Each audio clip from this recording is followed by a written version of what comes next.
Buon pomeriggio, benvenuti all'appuntamento con il sindaco di Catania Trentino. Buon pomeriggio. Benvenuto anche a lui.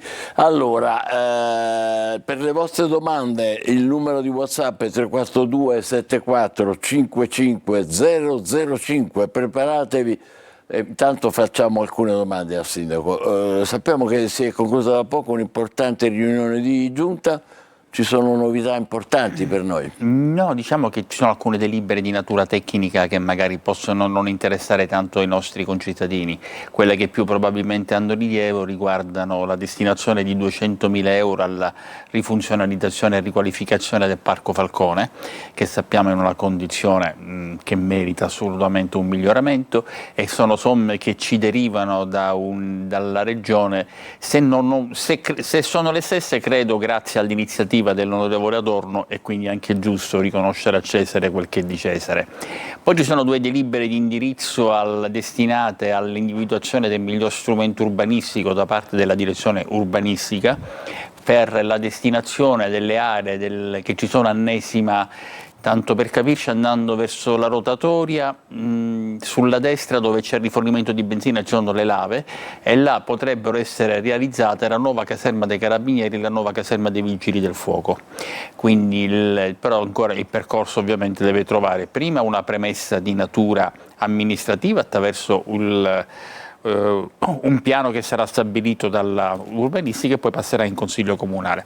Questo in grandi linee le cose più importanti. La stessa cosa, oltre che per Nesima, riguarda anche le aree dell'ex Vittorio Emanuele. Bene. C'è la classifica Sole 24 Ore che mette Catania in risalita, anche se a causa delle troppe auto la qualità dell'aria non risulta ottimale, e contemporaneamente aumentano però le zone verdi di città, quindi vi sentite un po'... Allora, direttore, noi dal 106° posto siamo arrivati al 100° posto, che non è certamente una cosa che ci gratifica. Abbiamo superato Palermo e Napoli, ma non facciamo noi una corsa sulle altre Prima città. di Napoli e? Palermo. Le abbiamo superate, però se uno poi va a guardare il dato decontestualizzato, a quel punto si rende conto che ciò che ci penalizza maggiormente è ciò che non dipende dall'amministrazione, quindi il numero, come diceva lei, di auto per abitanti, le perdite d'acqua su cui bisogna fare un lavoro per il quale domani c'è l'assemblea territoriale idrica di Catania per definire il nuovo piano d'ambito e la manovra tariffaria, ma è un percorso che inevitabilmente durerà tanto, che non è stato fatto in passato, ma che non dipende dall'amministrazione comunale. Siamo migliorati molto invece per quel che dipende da noi. Superfici di aree pedonali, superfici di zona a traffico limitato e quantità di alberi piantumati.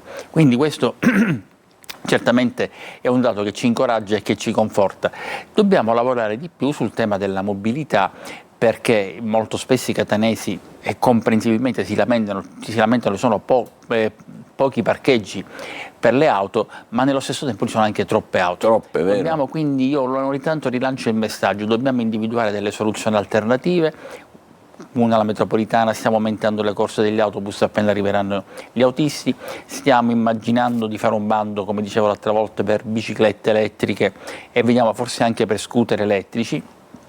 Insomma, dobbiamo provare a muoverci diversamente che con il modo tradizionale. Arrivano nuovi autisti, quindi possono intensificare il numero? Assolutamente, perché una delle cose che abbiamo chiesto all'MTS, abbiamo comprato 130 nuovi mezzi, ma non abbiamo autisti, e quindi è chiaro che non è ammissibile per il catanese leggere 50, 60, 70 minuti di attesa. Infatti. È una cosa certamente che non merita una città che ambisce a essere una città evoluta. Europea. Esatto. Quindi, però ci hanno garantito che i primi già dovrebbero essere assunti forse fine mese, ma in ogni caso entro fine anno ci sarà un forte irrobustimento dell'organico che permetterà di essere più efficienti. Questo è un dato molto molto importante, però c'è una nota stonata al Parco Gemellaro. Parlavamo di messa a dimora, no? E in primavera avevamo anche documentato, era bello, migliaia di piante messe a dimora. Dopo 6 mesi questo progetto sembra fallito, non mancano anche i pericoli. Vogliamo vedere il servizio di un collega che lei conosce bene, Tonino De Mana. È lui. 27 marzo 2025. La messa a dimora di centinaia di piante di varie specie per riqualificare il Parco Gemellaro alla presenza di Legambiente. 19 ottobre 2025. Le stesse inquadrature mostrano l'ennesimo scempio con la maggior parte delle piante in sofferenza o morte. Le immagini parlano chiaro e non lasciano spazio ad interpretazioni per il disappunto dei fruitori del parco. Già all'ingresso, che si presenta con il cancello socchiuso, il biglietto da visita non è dei migliori, con la ringhiera arrugginita e rifiuti ovunque. Lei si è rivolto alla nostra linea di WhatsApp per denunciare cosa?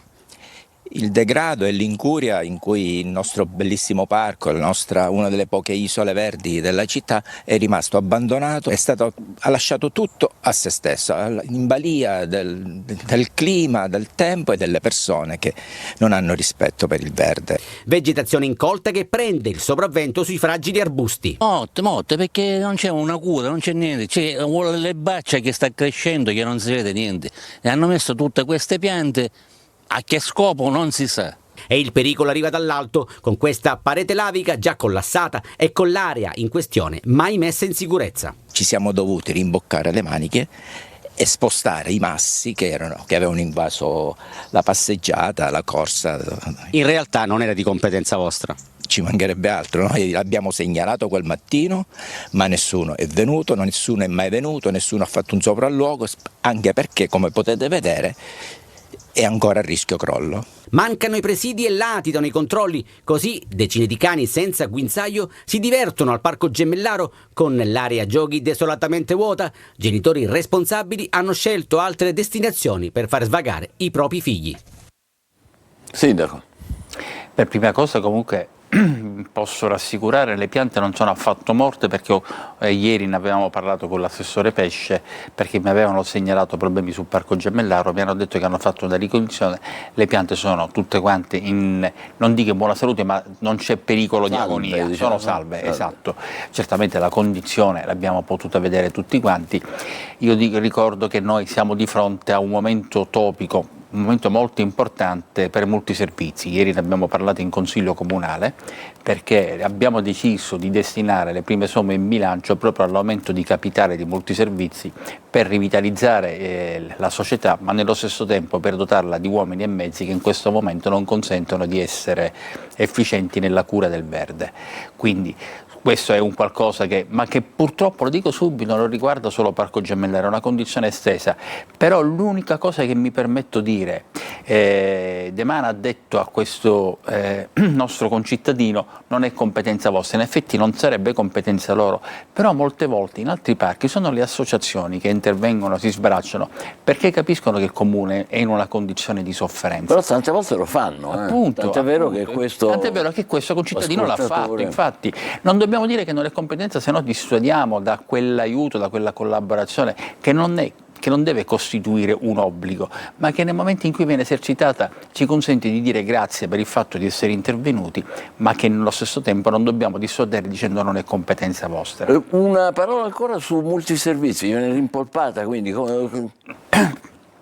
step by step, noi stiamo provando ad aumentare, a consentire l'aumento di capitale sociale, proprio perché oramai il personale non è più sufficiente, ecco. Talvolta non è idoneo perché è molto avanti con gli anni. Chiedo scusa. Pertanto noi vorremmo, d'accordo con il Presidente Guglielmino, accompagnare al pensionamento quelli un po' più avanti con l'età e nello stesso tempo assumere nuove risorse. Fra il dire e il fare c'è di mezzo la dotazione finanziaria, su cui stiamo lavorando per vedere se riusciamo noi a trovare questo 1,5 milioni che ci serve per raggiungere questo obiettivo. E questo è il problema che vi crea per la manutenzione del verde? Certo, sicuramente è questo, perché non ci sono sufficienti operai, non ci sono neanche mezzi per procedere come si dovrebbe per garantire la manutenzione. Direttore, io dico sempre è un problema di tutta Italia, ma non certamente deve essere un alibi. A me non interessano gli alibi, noi intanto dobbiamo pensare a Catania. Ottimo. Librino, l'altra faccia, finalmente, quella voluta dalla generosa iniziativa del mecenate Antonio Presti, ma anche di migliaia di giovani, naturalmente insieme con l'amministrazione. Stavolta deve applaudire Tonino De Mana, perché guardi pure. Un'onda magmatica di bellezza civile che attraversa strade e piazze di Librino, nuove opere su cui spicca l'enorme sedia alta 10 metri e nuovi sogni, come la realizzazione di un museo regionale all'aperto a Librino e soprattutto la trasformazione del popoloso quartiere in una piccola Versailles. Promesse che strappa il mecenate Antonio Presti, attorniato da istituzioni, mondo scolastico e tanta gente comune. Appuntamento all'Istituto Musco che si affaccia proprio sulle nuove opere d'arte. Il sogno è sognare, oggi è una grande manifestazione di bellezza con tutti i ragazzi delle scuole, il sogno del sognare, lo spirito dell'amare, Librino Museo a cielo aperto internazionale e sicuramente l'impegno dopo una vita di 20 anni di sacrifici e di restituzione del senso, ecco adesso pensare anche al futuro. Lei ha detto basta opere, adesso fiori, Librino deve diventare Versailles. Librino ha bisogno anche di un'educazione universale, l'opera d'arte è artificio. E a volte che significa, che vuol dire? Ecco, piantare i fiori con i bambini del quartiere penso che sia una visione di bellezza che anche questa volta manifesterà la bellezza con quell'estetica che ritorna a essere a braccio di una comunità. Il tuo messaggio ha fatto commuovere, ma al tempo stesso ti sei commossa, cosa hai detto? Sì, perché tanti parlano Librino, giustamente sempre di un posto brutto, un posto pericoloso, Librino pericoloso. Non è così, perché Librino è bellissimo, è un quartiere bellissimo. Librino, spesso raccontato attraverso stereotipi negativi, continua così ad essere un importante laboratorio di cittadinanza attiva. E ci sarà questo verde auspicato da Presti? Questo ancora non mi voglio sbilanciare, perché chiaramente se parlavamo prima di un problema di manutenzione, figuriamoci con i fiori. Però qua ci stiamo rivolgendo a una progettualità realizzata da un mecenate, da un visionario, che è riuscito a fare una cosa straordinaria, perché tutte le opere che abbiamo visto, non dobbiamo dimenticarci che sono state realizzate in parte molti anni fa, ma sono ancora integre, sono assolutamente perfette, perché ha avuto l'intelligenza di coinvolgere il quartiere. E allora, coinvolgendo il quartiere, tutti i bambini del quartiere hanno messo qualcosa su ciascuna delle opere e quindi la sentono propria. E allora è cambiato il modello, perché si rendono conto che devono rispettarlo. E la sentono come propria. È naturale. E quindi la custodiscono. Esatto, però vorrei che anche la città la sentissero come propria. Intanto però, siccome stiamo parlando di questo museo a cielo aperto di Antonio Presti, concentriamoci su questo. Quest'idea della longitudinalità dalla sedia, che quindi consente di spaziare col cielo, con lo sguardo guardando al cielo, guardando quindi in alto e sentirsi veramente liberi. Io oggi, andando lì, commentavo proprio che è riuscito lui a ribaltare quel vecchio stereotipo secondo cui i siciliani vogliono solo dormire, vogliono vivere di rassegnazione, perché laddove lui è intervenuto c'è stata una comunità che ha risposto, ha reagito e ha contribuito alla realizzazione di opere che spero presto saranno anche oggetto di attrazione da parte di chi viene a Catania. E ci sono altri progetti ancora dopo quelli di Librino, un nuovo parco, una nuova palestra? Quelli sono quelli del comune, certo, stiamo facendo, ci sono più di, credo, 30 o 40 milioni impegnati dall'amministrazione per interventi con i piani urbani integrati sul Librino, attualmente in esecuzione. Perfetto. E a che punto è adesso, le chiedo, la bonifica del torrente Forcile, di cui abbiamo parlato tempo fa a Santa Maria Goretti?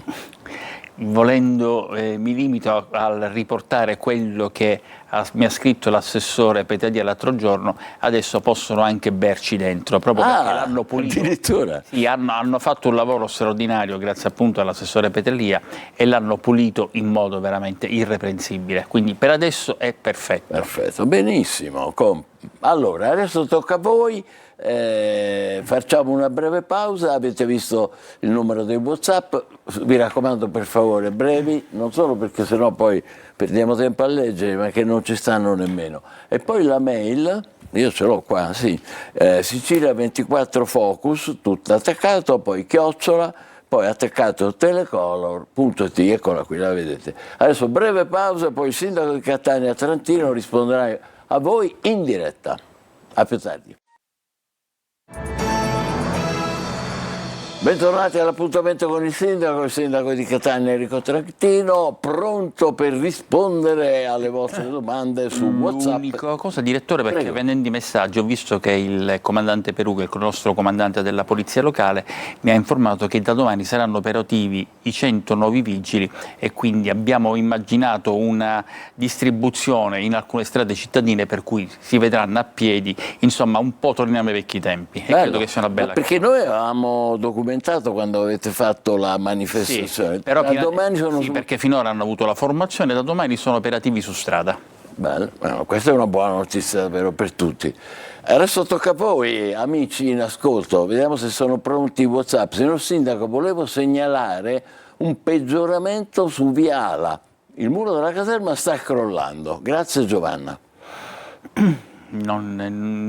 Non sapevo che ci fosse un muro pericolante, almeno non ricordo, perché se me l'hanno detto l'ho segnalato. È questa Ok, l'immagine, è questa l'immagine. Bene, però se il problema è il muro della caserma, devo capire se il muro della caserma o deve ci deve pensare la caserma, quindi ne prendo nota e lo segnaliamo. È curioso che non ci pensino, adesso con tutto il rispetto, però insomma si vede che non è, non è nelle migliori... Ma non mi pare che sia un problema di muro, non ne capisco niente, non voglio assolutamente. Sembra che ci sia stato più che altro una caduta di terriccio dal terrapieno che c'era dietro. Però la verificheremo. Un'occhiata bisogna dargliela come minimo. Andiamo avanti, grazie. Buon pomeriggio. È possibile fare ordine nella gestione dei monopattini?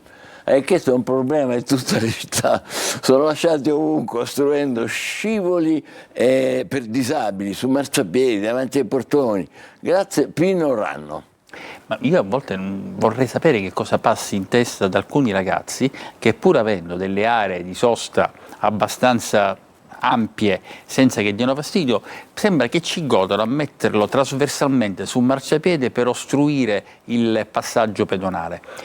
Ci sarebbe una soluzione alternativa, ma che è praticata in pochissime città, cioè a dire prevedere che gli monopattini possono essere lasciati in alcune stazioni di ricarica.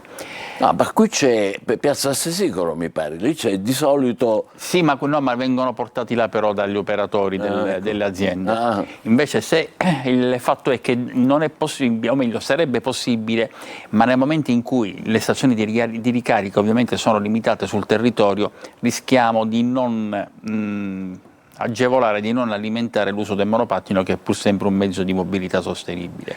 Questo io che sono uno che lo usa, volevo dire che non solo ha ragione l'ascoltatore che ci ha scritto, ma volevo dire, quando certe volte lo mettiamo un po' tutti sul marciapiede o quello ti dice qui non lo puoi fermare. Cioè, in alcuni casi sì. In alcuni casi ti impedisce addirittura la sosta. In alcuni casi sì, però purtroppo alcune volte non succede, quindi poi lo mettono, come diciamo noi, ad mutsum. Stiamo cominciando a pensare, però in effetti più per le biciclette elettriche ed eventualmente per questi motorini, di immaginare la possibilità che se lo lasci alla stazione di ricarica hai una premialità, in modo che in questo ecco. Però è un percorso non facile. Anche quello è un po'... Al solito, quando però parliamo di provare a rimediare rispetto a prassi maleducate di alcuni concittadini, voi capite bene che andiamo un pochettino a rompere il patto sociale che dovrebbe essere naturale e che dovrebbe pertanto essere conseguente al fatto di essere bravi cittadini, e noi non possiamo riuscire ad essere dappertutto. Io, direttore, spesso osservo che esco la mattina con un problema e me ne porto a casa altri 100. Quindi mi sto concentrando sulle cose che so posso risolvere, sapendo che non tutto possiamo risolvere, però tutti quanti dobbiamo cominciare a incoraggiare un diverso modo di intendere la città, e deve essere basato sul rispetto reciproco, perché altrimenti è chiaro che l'amministrazione sarà sempre impotente nel dare le risposte che i cittadini si attendono. Appello molto forte ricevuto. Allora, adesso andiamo avanti, questo è lunghissimo. Volevo segnalare una situazione che mi lascia un po' perplesso. Quando si chiama la polizia locale per un passo carabile occupato, l'intervento è solitamente rapido, arriva anche il carro attrezzi. Tuttavia, quando si segnala un veicolo parcheggiato in uno stallo di ricarica per auto elettriche, ne parlavamo prima, senza essere in ricarica, spesso non interviene nessuno. Sì, riporterò la segnalazione perché era una cosa che non sapevo e certamente dobbiamo essere. Quindi si può provvedere a questo? Dobbiamo provvedere, perché non possiamo dire di incentivare il traffico, o meglio la mobilità sostenibile, quindi in qualche modo l'Europa alimenta il circuito delle macchine elettriche, poi però noi facciamo trovare gli stalli di ricarica occupati, non ha senso. Andiamo avanti, un messaggio. Buongiorno, vorrei segnalare l'assoluta urgenza di procedere allo scerbamento di Viale Marco Polo. Il risanimento della carreggiata causa vegetazione invadente, mette a rischio la viabilità. Ne abbiamo parlato qualche volta. No, che ne abbiamo parlato noi dell'asse attrezzato, che infatti in questo momento è soggetto proprio a lavori di manutenzione per eliminare questo verde che invadeva la corsia di sorpasso. Su Viale Marco Polo devo verificare se è già in programmazione, mi pare che sia in programmazione.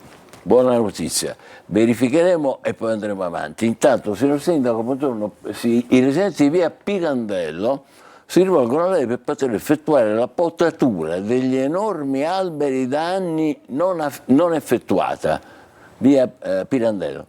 Constati personalmente, grazie dai residenti. Credo che mi fosse stata già segnalata questa cosa su via Pirandello e che io avessi girato il messaggio, però a questo punto devo controllare se ho girato il messaggio. Noi non mi pare che ne avevamo parlato qua. Su Forse via Pirandello, no, mi pare che ne abbiamo parlato qui. Non vorrei ricordare male perché sono ovviamente invaso da migliaia di informazioni, mi pare che però si riferisse forse a un solo albero, non lo so, dobbiamo... E se là dice che gli crea dei problemi non può essere così ridotto. Vediamo un po' ancora, signor Sindaco, è possibile fare la pulizia dei tombini di via Giuseppe Verdi fino a Chiara Aprile, Mascagni, Vecchia Ognina? A Catania ci sono 20.000 tombini. 20.000? Così mi hanno detto ieri. Sapete quanti operai abbiamo? 7. Peraltro in questo momento con il Canal Jet che è in manutenzione devono effettuare il lavoro manualmente, quindi immaginate come sia impossibile. E allora si stanno concentrando sui tombini che si trovano sulle strade di maggior afflusso d'acqua, sapendo che non possiamo fare tutto in queste condizioni. Dobbiamo essere quanto più attenti a incidere su quei fenomeni che possono creare un maggior ristagno, se non peggiori problemi alle attività, fermo restando che non è escluso che magari le vie che sono state segnalate, tanto Verdi quanto fino a Chiara Aprile, siano oggetto di programmazione. Certo, se in quelle strade però le macchine non fossero parcheggiate sul marciapiede, sarebbe anche più facile passare con... Anche lì il parcheggio sul marciapiede? Interamente sul marciapiede, tant'è vero che ho detto cominciamo con le ganasce su questi, in via Verdi in particolare. Oh, attenzione, avete sentito? Non è una promessa, è una minaccia. No, non mi permetterei mai. Andiamo avanti, abbiamo tempo, forse sì. Buongiorno signor Sindaco, perché si sta ritardando per il tratto della metropolitana che va dalla stazione ferroviaria centrale di Catania fino a Fontana Rossa? Riccardo di Asci Castello. Sì, non va c'è questo ritardo? C'è il ritardo, ma non va dalla stazione centrale perché il tratto è Sesico l'aeroporto, quindi il problema è che c'è un contenzioso con la ditta che ha vinto l'appalto, la Medil, che ha avanzato delle maggiori pretese economiche in ragione di alcuni rilievi che non sto qui a descrivere anche perché li conosco molto poco, non siamo noi stazione appaltante, è la FCE, la Ferrovia Circumeternea. E come dicevo ieri sera in Consiglio Comunale sono davanti al collegio consultivo tecnico, credo che si chiami così, ogni volta lo confondo, che è una sorta di arbitro, nel senso che deve decidere chi ha ragione e chi no. Il problema è che si stanno rallentando queste decisioni perché ogni volta viene portata all'attenzione del collegio un nuovo problema e questo chiaramente diventa fastidioso. Però le dico subito che le somme, per quel che mi è stato detto, non sono sufficienti a coprire l'intera tratta, ma almeno procediamo per lotti funzionali, arriviamo fino a un certo punto e cerchino le somme per la restante tratta, perché non possiamo, è un'opera strategica indispensabile per il città. Indispensabile. Molto bella e importante. Non ho capito se dobbiamo chiudere qui, chiedo alla regia chiudiamo. Siamo arrivati a conclusione, Sindaco. Grazie, il prossimo mercoledì ci vedremo. Dovrei esserci, grazie. Grazie a voi, la programmazione continua. Grazie al Sindaco di Catania Enrico Trentino. Buon pomeriggio.